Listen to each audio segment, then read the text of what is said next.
Olá, a nossa conversa hoje é sobre a crise brasileira e o papel das elites. Mas antes, eu faço o tradicional apelo que você vá no nosso canal, Como Enfrentar a Direita no Brasil, se inscreva, toque no sininho e receba sempre as notificações de novos vídeos. Nos últimos dias, nós tivemos dois fatos que chamaram a atenção. Primeiro, um economista ligado ao Banco Santander distribui para grandes clientes desse banco um informe em que praticamente prega um golpe contra a possibilidade de eleição de Lula no ano que vem. Ele fala que a situação com o Bolsonaro é ruim, mas seria pior para os interesses financeiros com Lula. E o segundo fato foi um manifesto de três grandes empresários no jornal Folha de São Paulo, falando basicamente nem Lula nem Bolsonaro, mas no final quase sempre é nem Lula, porque esses três estiveram ou com o voto nulo ou com Bolsonaro no segundo turno da eleição de 2018. E o que isso quer dizer? Quer dizer que as elites tomaram uma posição muito clara a partir da crise mundial de 2008 e 2009. Aqui no Brasil, essa crise se traduziu no fomento do golpe de Estado que terminou como golpe parlamentar em 2016, afastando a então presidente Dilma Rousseff. Apesar dos erros da condução da política econômica a partir de 2015, com a escolha de Joaquim Levy, que aprofundou a recessão, fez um programa de austeridade que desmobilizou a classe trabalhadora, apesar disso, as elites não estavam satisfeitas com essa possibilidade de fazer uma transição via um governo do PT. Por quê?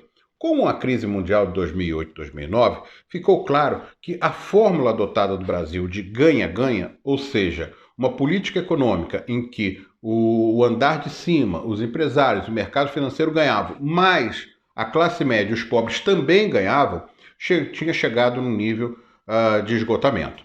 Portanto, a partir da crise de 2008 e 2009 e desemboca na queda muito acentuada do preço das commodities exportadas pelo Brasil a partir de 2013 e 2014, a partir dali, a elite sabia que aquele ganho de massa salarial, aquele ganho de poder dos trabalhadores com um desemprego muito baixo, não poderia continuar para que ela mantivesse os níveis de lucratividade que vinha tendo. E a pressão foi muito forte.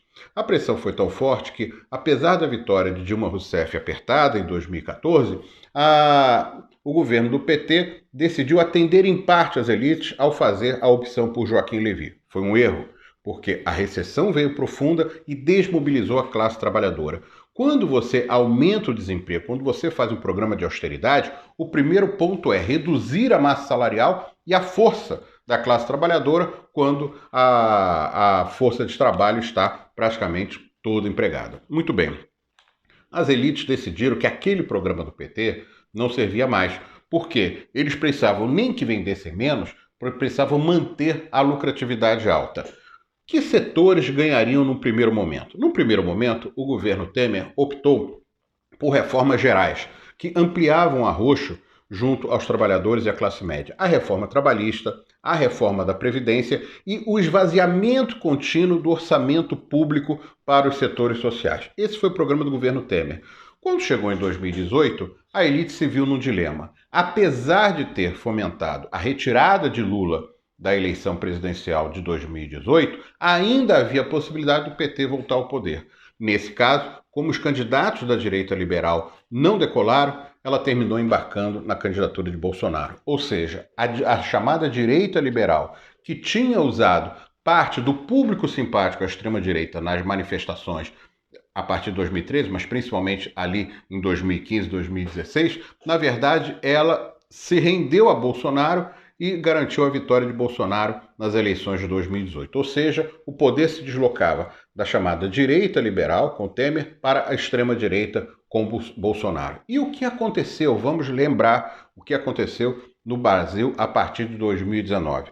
Há um aprofundamento do neoliberalismo a partir da escolha de Paulo Guedes. Ou seja, Bolsonaro poderia ter seus arroubos autoritários desde que continuasse um programa de arroxo salarial, de venda do patrimônio público, de desmonte das estatais e desmonte dos programas sociais. Que setores foram imediatamente beneficiados, já vinham sendo beneficiados de 2016 para cá, e foram mais ainda?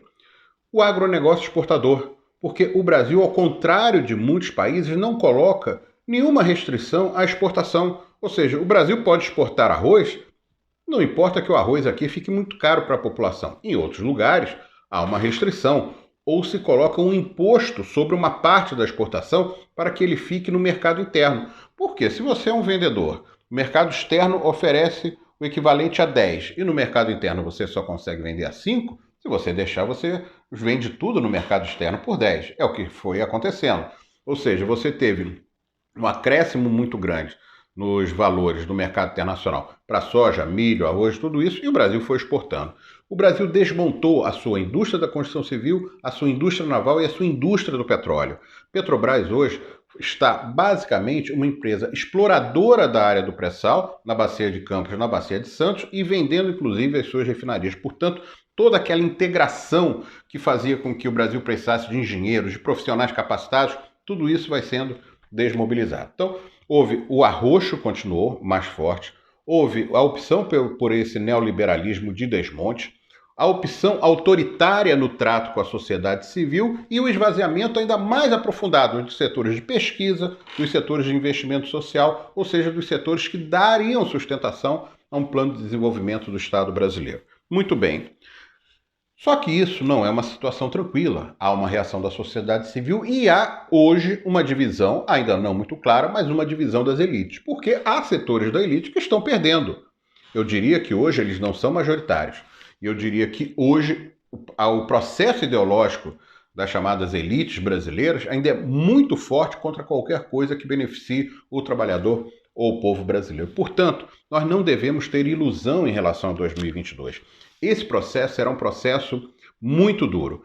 Primeiro porque Bolsonaro, em desvantagem, dificilmente entregará o poder com tranquilidade. Haverá um clima pesado no Brasil em 2022.